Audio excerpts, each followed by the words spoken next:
We all know the story of The Wizard of Oz.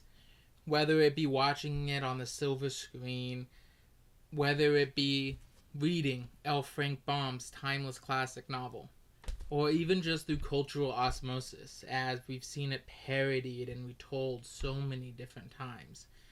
I'm from Kansas, and it's needless to say, I've heard this story plenty of times, and I've heard the jokes that come from it. So it's no stretch of the imagination to say that The Wizard of Oz is a timeless classic. This, however... Hey there, I'm Frodo, and I review books. I believe that in every book there's an adventure that must be had, even the bad ones. And it's my choice to determine if they get hucked into Mount Doom, or if I store them in my larder for second breakfast or something.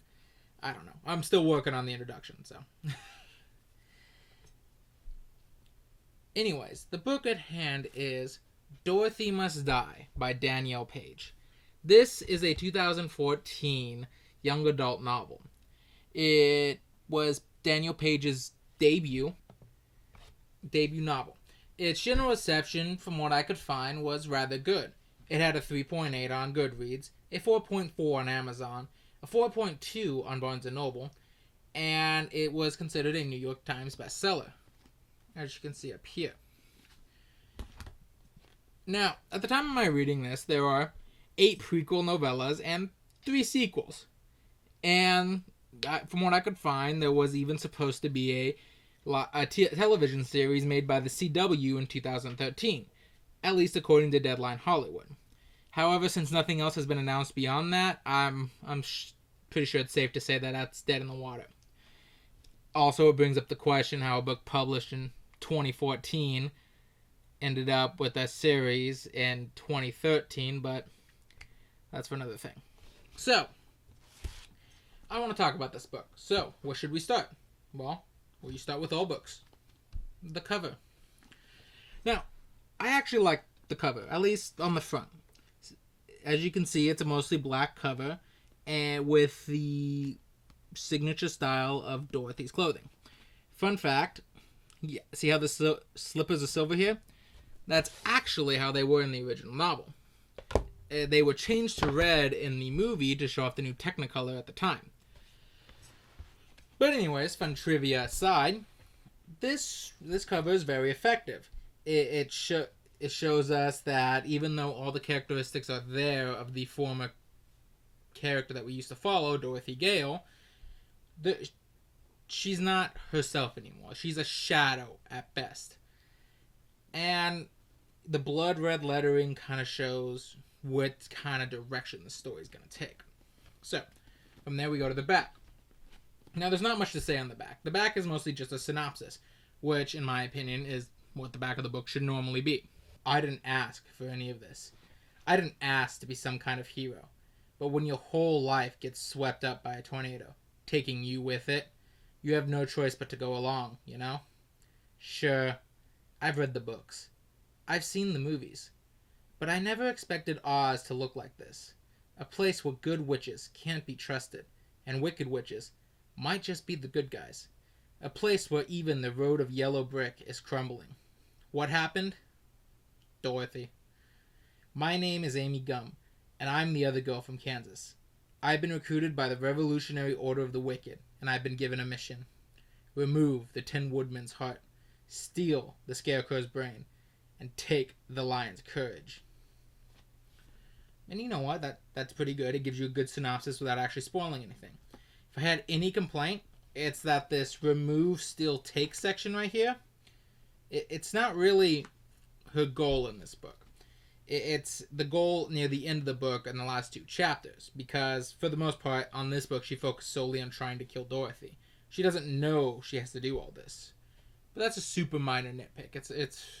I only brought it up because it was relevant.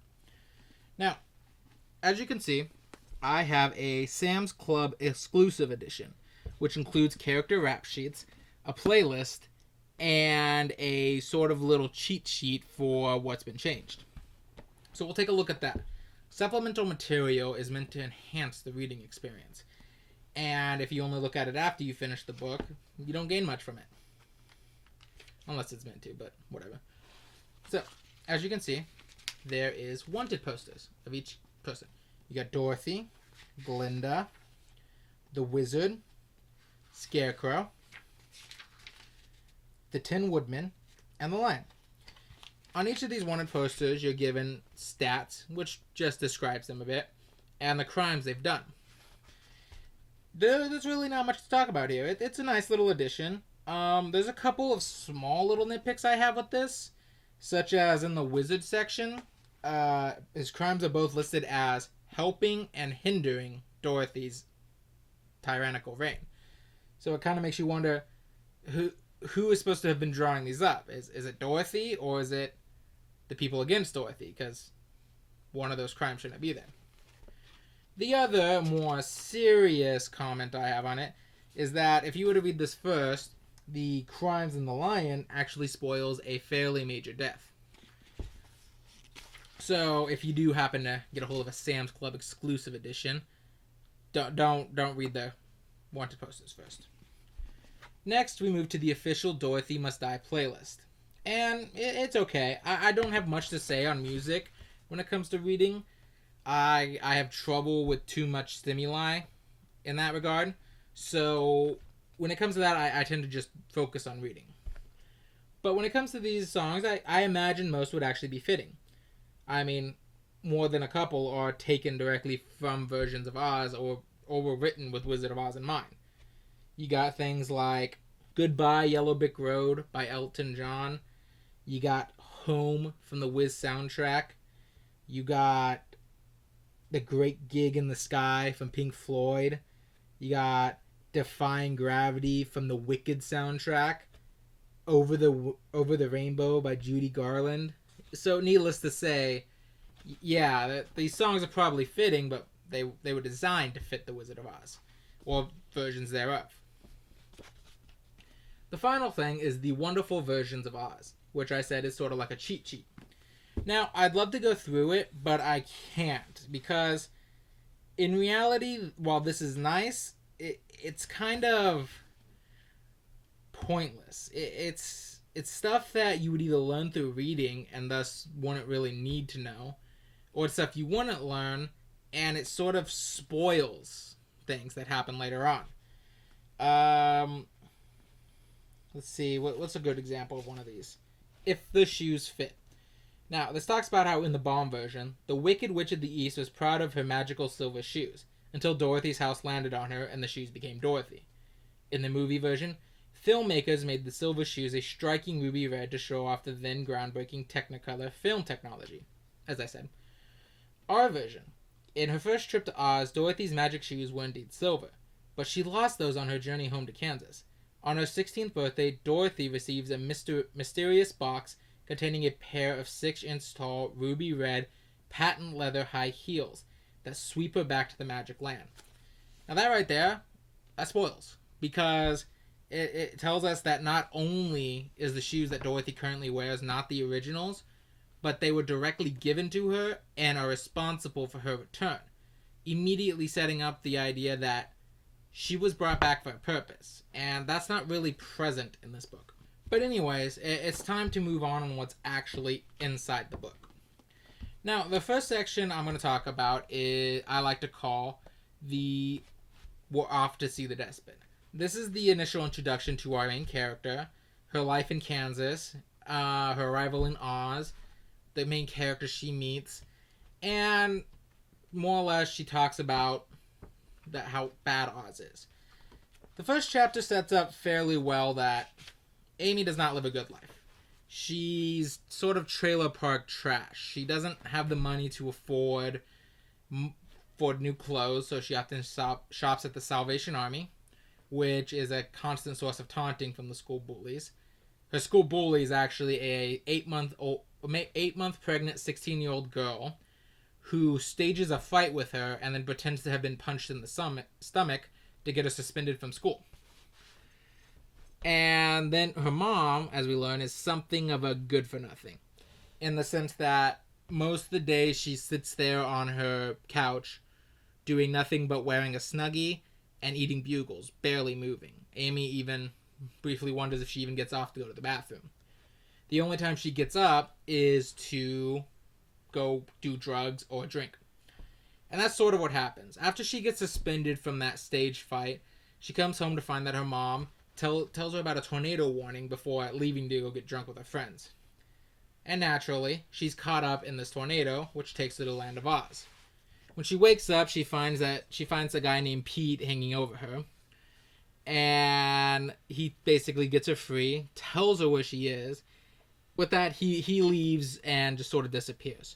She continues along the Yellow Brick Road to the Munchkin Village, where she meets Indigo, and then eventually comes across Glinda, where she learns that Glinda has enslaved most of the Munchkins to mine magic, and basically keep it for herself. Now, I'll keep moving for now. We also get hints of how Oz really is now. The world, the farther away from the Emerald City you get, the more of a wasteland it seems to be. The trees are dead, nothing seems to be growing. The land is almost like it's dark and dismal. As we go, the land gets more and more Oz-like. But that's as we get closer to the Emerald City, and we see more of what Dorothy has done. Like the addition of a perma-smile, a magic thing that makes you constantly smile, because Dorothy doesn't like people who frown.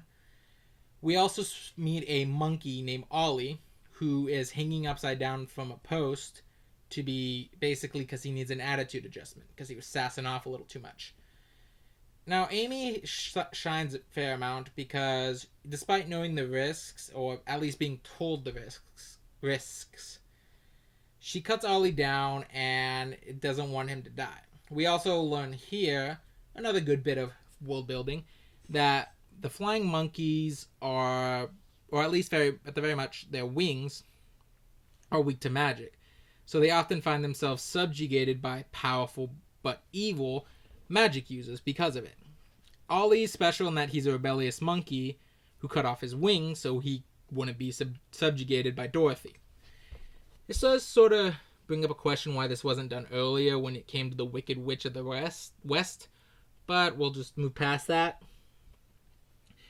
Eventually, they are stopped by the Tin Man's Gestapo, which that is exactly what they are. I won't change what I say about it. And they're apprehended. Indigo is killed, Ollie flees, and Amy is taken to the Emerald Palace. Now, for the first 8 chapters, it's fairly good. There's not much to complain about. The story continues to move along as pretty decently. We get good world building. We get decent storytelling. I've liked all the characters so far. I actually particularly liked Indigo, but she died. But anyways, this is once we get to the next section, chapter 9 through 26, which I call Training with the Order. This is really where the story starts to drop. So, we'll go into here. Chapter 9 through 26 is fairly simple. It starts with Amy being brought before Dorothy, where she basically talks a bit. You meet Ozma, who's supposed to be the true ruler of Oz, and you learn that Dorothy seems to have done something to her. This is relevant for later, but right now Ozma just seems to be very vacant, very detached from the situation. Almost like Dorothy scrambled her mind. Anyways, they talk for a bit before Amy mentions that she's from Kansas. And this just causes Dorothy to snap for some reason. She gets really angry, accuses her of lying, before saying something very simple like, I can be the only one, or there can be only one. Very Highlander-esque. Essentially, this sets an unfortunate precedent for me because right about then I start to realize that maybe the story is setting up a sort of chosen one sort of premise, and I'm not very fond of that. I'm not fond of the idea of chosen ones in novels. With young adult novels, it's a little easier to swallow. I don't really hold them the same high standards as I would say hold a story from Tolkien or something meant for adults. It's just young adult novels, when they use the chosen one trope, it creates a very foregone conclusion. they said they're gonna do this, so they're gonna do this. I've rarely seen prophecies work in that way. In fact, one of the few series I've read where the prophecy really works is actually the Percy Jackson series. Now, the prophecy in this is rather big. It follows through the entire series. But it's used to such effectiveness, especially knowing that Greek stories often end in tragedy. You're left a lot wondering, how is this going to go? And Riordan also plays a lot with your expectations. One of the things is, he words the prophecy vague enough that it could be about anything. It could be anyone. In fact, there's three people in this story that the prophecy could be about. Well, not this one, but the overarching whatever. Anyways, this goes on. She's taken down to the jail cell. She stays down there for, it's implied, about a week. While down there, she meets Pete again, who reveals that he's a gardener within the Emerald Palace. And he basically broke down there because he wants to give her some company before she goes on trial, which everyone knows it's a fake trial. She's going to be found guilty and executed. They bond for a bit. She doesn't really trust him, but she realizes that he's about her only friend right now, so when he leaves, she's broken up. Eventually, on a second visit, she begs him to help her, even if it means he's not completely trustworthy. He says he will, but she may not like how it happens, and eventually decides he's going to help her, leaving her with a small knife from the kitchen. A little bit after this, Mombi, a witch from the Order of the Wicked, shows up to help her. She makes Amy make a promise that should she save her, that she'll join the Order. And Amy, with nowhere to go, agrees. After that, her and Mombi break out. Amy kills one of the Tin Man's Gestapo, and the two flee to the Order of the Wicked. This is where we meet the rest of the Order, which include Glamora, the twin sister of Glinda. We meet Gert, a telepathic witch who seems to be the nicest of the Order. And we meet Nox. And I will have things to say about Nox, but we're going to move on for now. In this actually brings up a good question, though. As they're talking, Amy refers to Nox as a male witch. He corrects her and says, no, I'm a warlock, or a wizard if you prefer. And earlier, Indigo talked about how her grandmother was a sorceress. And this brought to mind, what's the difference? Is there an actual difference between witch, wizard, warlock, and sorceress? Or is it all just different words for effectively the same thing? It's not like witch has a constant negative connotation in this world. There were good witches in addition to bad witches. So it just sort of, it makes me wonder, you know? There's another question that gets brought up here. It's, how does the aging in Oz work? Now, one of the big things they bring up about Oz and why Dorothy being in charge is bad is that people are starting to age. And you know what? That's fine. I get that because it at least implies that the denizens of Oz are immortal. Now, while that still brings up questions, that's at least that's a question I can brush off because it's young adult. But when it gets to the people not from Oz, I have to start questioning it again. We have Dorothy, who left for a while and then came back. And we have the wizard, who left again and came back. But neither, aside from Dorothy, neither seem to have aged in a significant way. At least, not.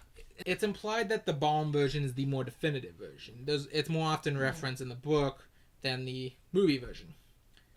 This was written in 1900. And that's 114 years before that book was published. So that would mean at least that Dorothy is over 100 years old. But she still sort of acts like a spoiled teenager, I guess. And you know what? More egregiously, you may think I'm nitpicking here, but the biggest thing that made me just really not accept this is Toto is still alive. That little rat or that little mutt, that he is still alive as well. You meet him, so it really brings to mind how's aging work in Oz? Is everyone immortal so long as they're in Oz, or I guess I just have to accept that. So we go on. Amy is forced to join the Order of the Wicked. She trains with them. She gets etiquette lessons from Glamora. At first, these seem like, why is she getting these? These seem pointless, but yeah, it does explain later. We get magic lessons from Gert. We get characterization for both.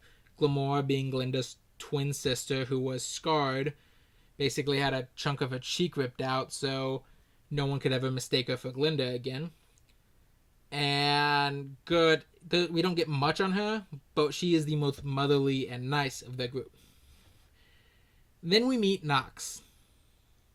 And the moment you get any sort of meaningful interaction between Nox and Amy, you automatically know he's going to be the love interest. And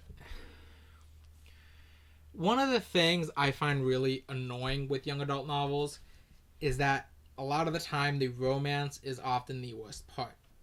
And I know what you're saying. If I know young adult novel romances suck, why do I keep expecting better things from them? Because there are good young adult novels that handle a romance well. I have a couple on my shelf. I even have some up there that I don't think the romance is good, but I think the romance is handled well. And in this case, I don't think it's handled well. The moment they start talking meaningfully, it feels like they're half a second away from pawing at each other. In addition, Nox is every bad boy stereotype you get in these things. He's cold, he's brooding, he seems distant, but as they bond, he has this soft, warm interior that he just needs the love of the main character to be brought out. And he flickers between cold and distant to soft and warm constantly. And it's just one of those, I really don't like that. And I know what you might say, maybe this might be the only book. But there are things in here that are clearly being set up for future novels. The book even ends on a cliffhanger. So my question is, if Danielle Paige knew she was gonna write a second book, why not, make the romance stretch a little? Why not give more characterization to them before they start they kiss each other? Yeah, about 100, more than 50, but about less than 100 pages after they meet each other, they kiss. So it's really rushed. So honestly, this whole section has the most complaints because this is when the book really starts to stretch. It feels boring. It's well written. You never get the sense that Danielle Paige doesn't know how to write. She does. But it does not interesting. It's watching Amy slowly fall in love with Nox. It's watching her trying to unlock her magic, and it's watching her get etiquette lessons. It's the kind of stuff that you would get 1 or 2 pages of unless they were very important to characterization, and then you would skip them until the end. We also get introduced to Melindra in this section. Now, Melinda is a former Scarecrow test subject that was gonna become a Gestapo agent for the Tin Man.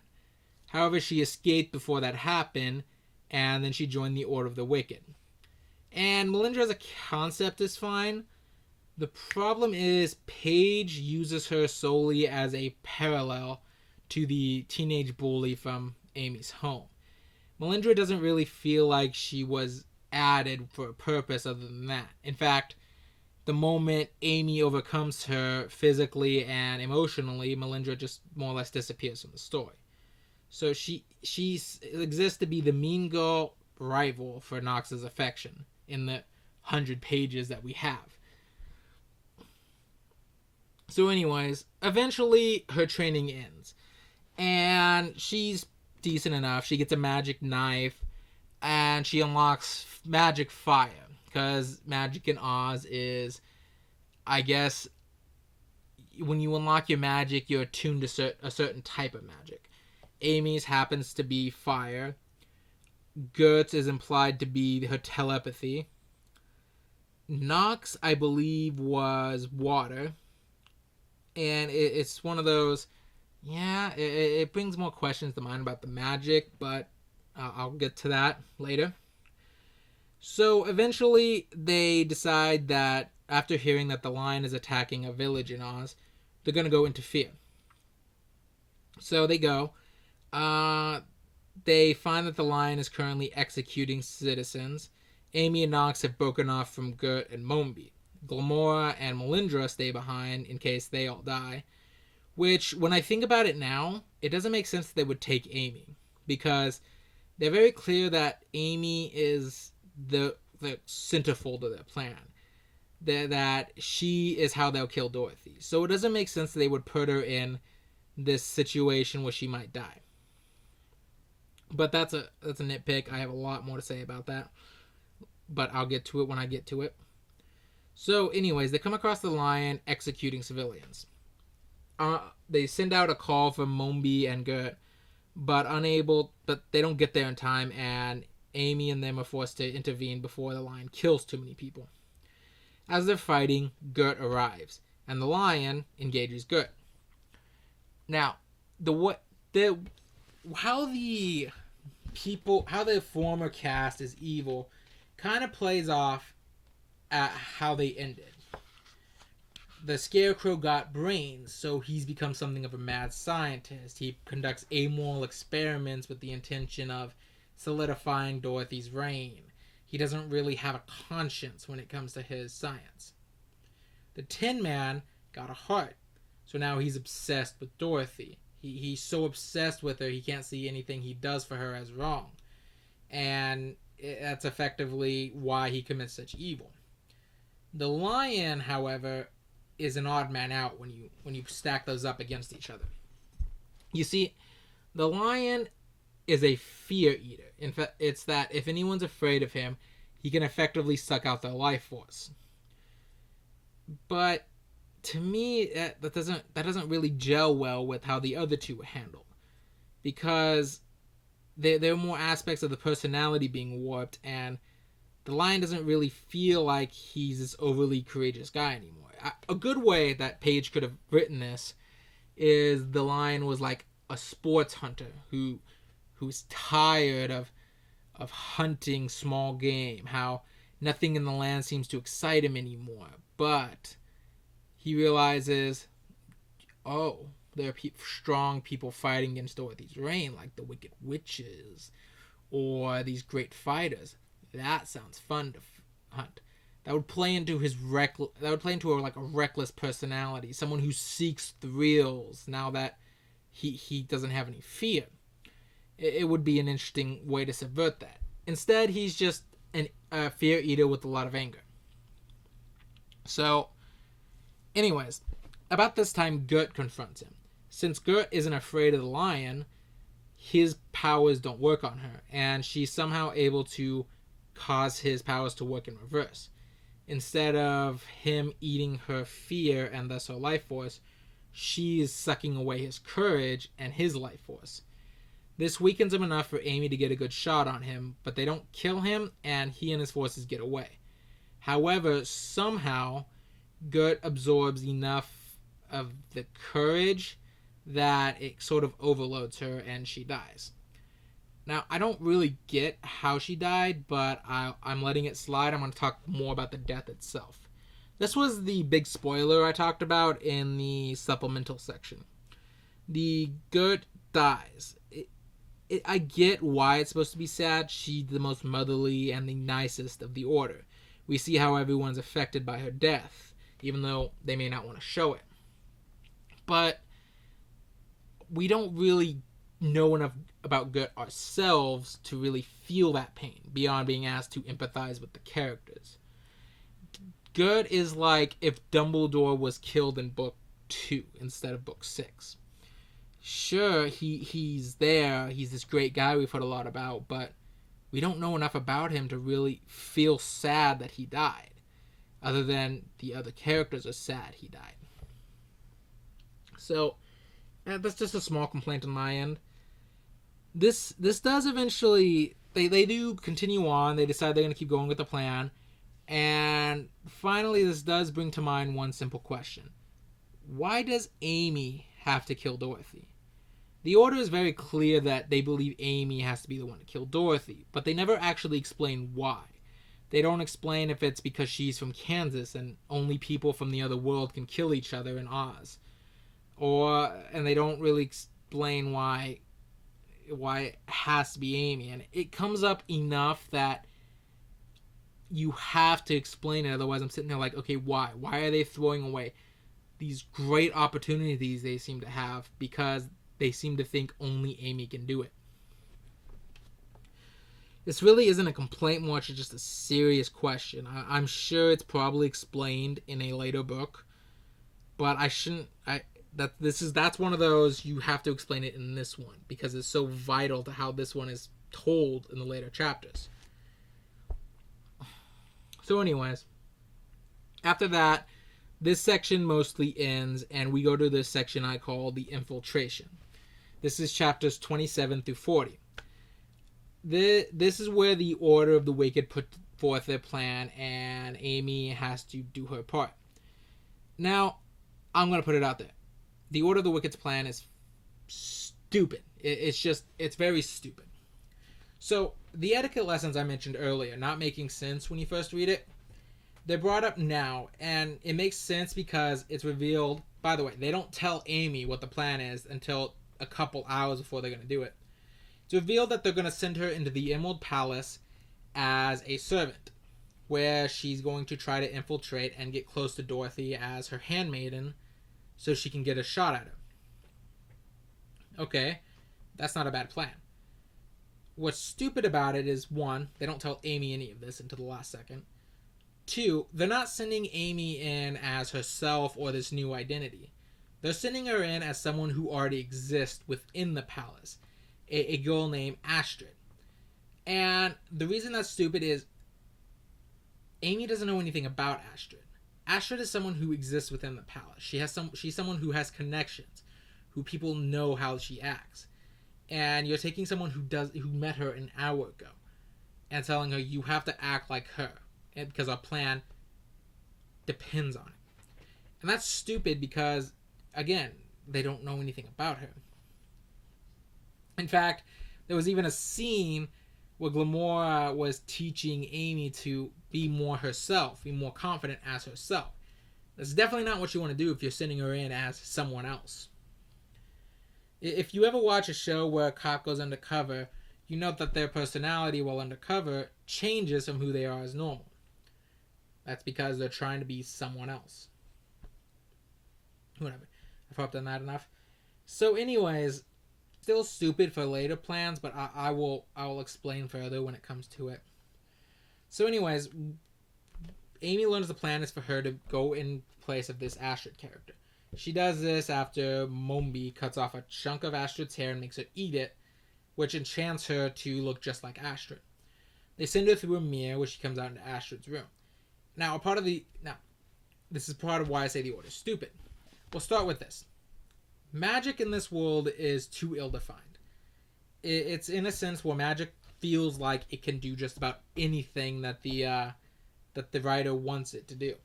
She doesn't put any hard limits or even really soft limits on it at all.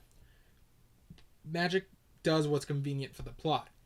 And thankfully, while Paige never gets so far as to contradict herself or to make magic seem so powerful there's no reason people aren't using magic, it still doesn't set those limits that are needed. You might argue that it's the same for The Wizard of Oz. But the difference is The Wizard of Oz is more of a fairy tale kind of story. It's not really meant to have these harsh tensions that this book is building to. This is a book about a rebellion against a tyrannical despot. This is a book about a young girl from Kansas in a fantasy land. So, it's one of those that it just doesn't feel proper. It feels like there should have been hard limits, because even in this case, when Dorothy becomes Astrid, the magic is compensating for what they didn't teach her. They give her Astrid's natural instincts. So when something happens that Astrid knew about, Amy, while not quite knowing exactly what it is, still has the natural instinct of what to do.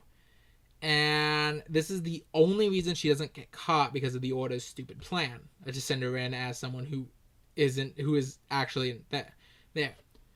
One of these things is she has to help the Scarecrow inject brain juice in his skull. Now, Astrid does this regularly, but she almost gets caught. Amy almost gets caught because she goes in there and is like, what am I supposed to be doing here? And the Scarecrow's like, the same thing you do every amount of days we do this. And so there's that. There's also, it's kind of turned into a rant about how the Order's plan is stupid, but I'm going to keep going with it. It also almost gets her caught when she's at like dinner or lunch with the other servants, and she eats stuff that Astrid wouldn't normally eat. And she has to quickly think of a lie on that. Honestly, it's just, the Order's plan was so stupid. It's especially stupid because we don't know why Amy has to be the one to do this. So, another reason the Order's plan is so stupid is they tell her that she has a handler inside the castle, but they refuse to tell her who it is. And despite that being stupid on its own, because the point of a handler is to manage an agent, so they can't manage an agent if the agent doesn't know who the handler is, because they don't know to trust the handler. So anyways, the handler is someone she's supposed to be able to trust. Since they won't tell her who it is, she's left wondering, are you my handler? Are you the handler? She spends more time searching for the handler than she should, because she doesn't know who she can trust. And this also inevitably gets the handler killed.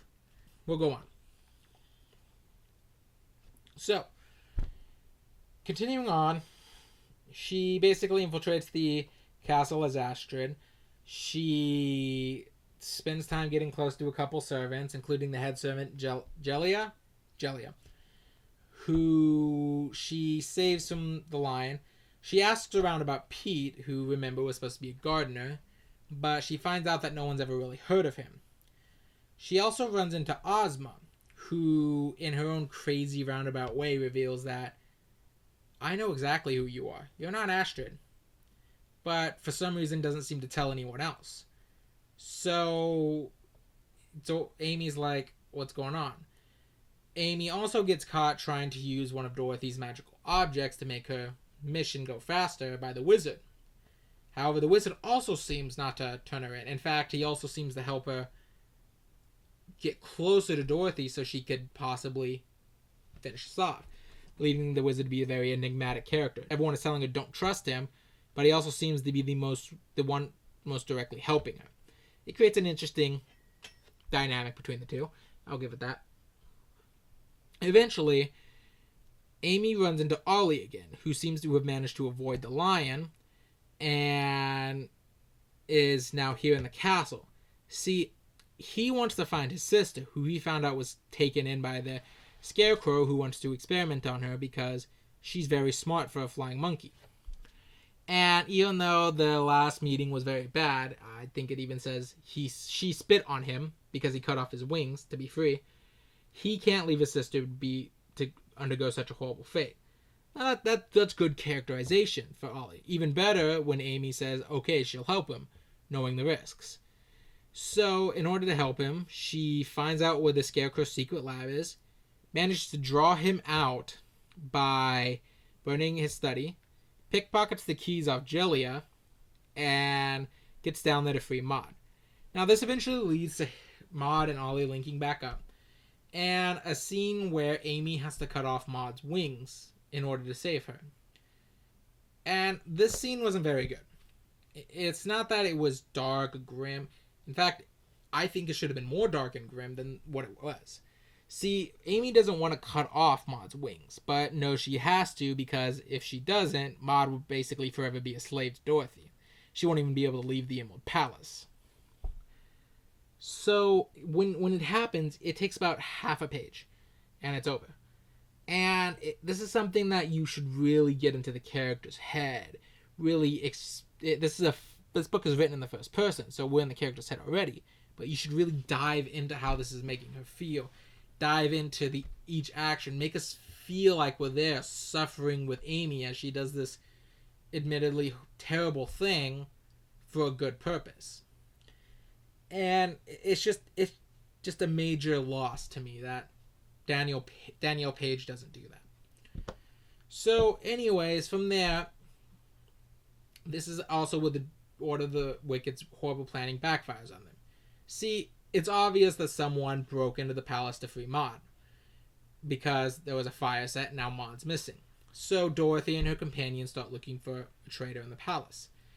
Now, there's a brief moment where it looks like Amy might get caught, only for her to find out that no, they think it's Jelia who did it because she stole Jelia's keys. And this is where it's also revealed that Jelia was her handler.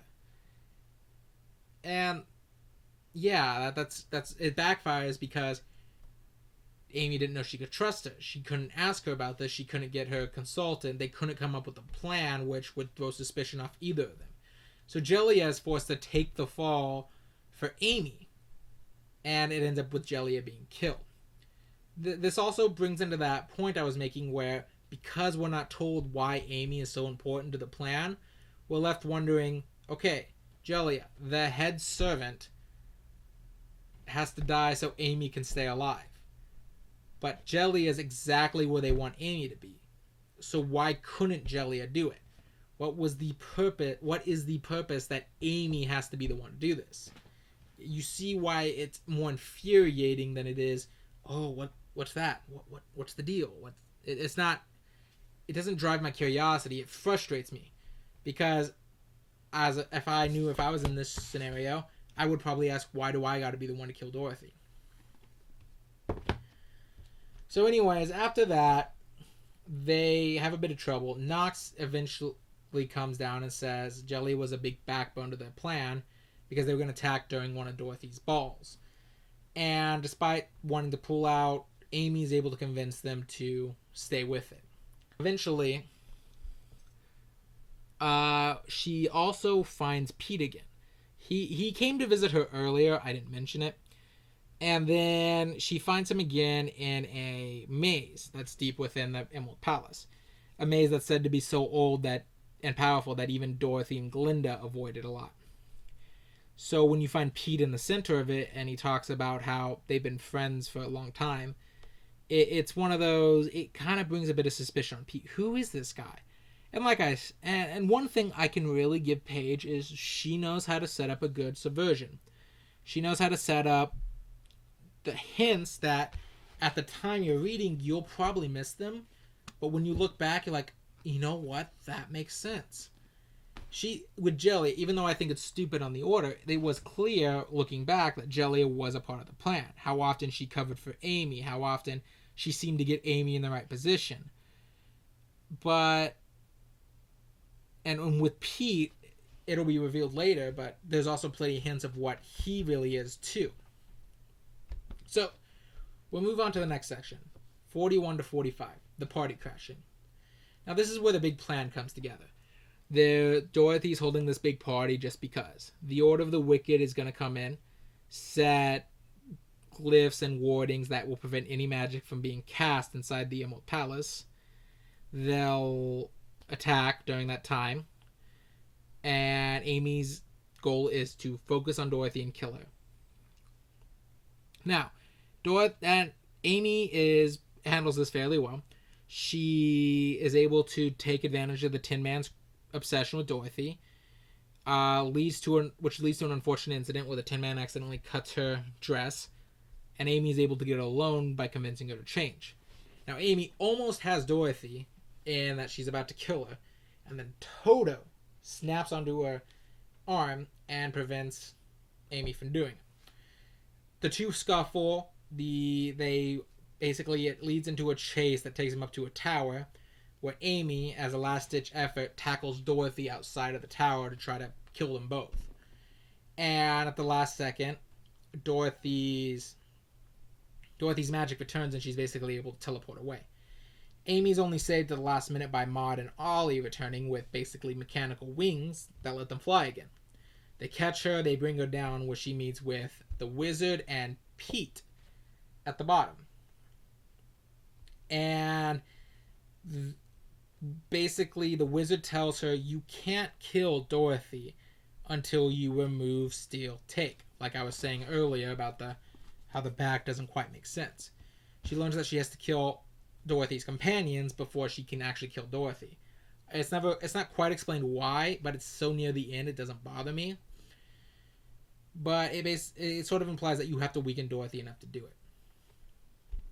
So the Wizard teleports the Tin Man to her. Amy and him scuffle a bit before she's able to rip out his heart and kill the Tin Man. After that, we get the twist on who Pete really is. Pete is Ozma. Now, like I said, this is actually, with all the complaints I'm giving, Danielle Paige actually knows how to set up a decent twist involving who a character is. Even if I don't like how Jellia was handled, I like the twist of I like all the hints that she was who she was. And with Pete, there's also hints that he's really Ozma. Him knowing the most powerful thing in the Emerald Palace and their friends. He has the same emerald green eyes that Ozma has, though Amy never makes that connection. How he seems to be able to get around basically either to the most remote parts of Oz or into the most guarded sections of the Emerald Palace without anyone ever seeming to notice him. So yeah, that's a decent twist. And the book ends with, honestly, I'm actually glad, because I thought Pete and Nox were being set up to be that love triangle. I mean, hell, it could still be a love triangle between Ozma, Amy, and Nox, but I doubt it. Paige isn't brave enough for that. No, I'm joking. But it ends with them running off into the forest. And that's how the book ends. So, as you can tell, I don't have a lot of positive opinions on this. At least, not the first book.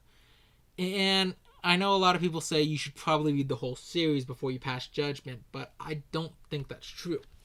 I think that your first book is probably, not the debut novel, but the first book in the series, is probably the most important one.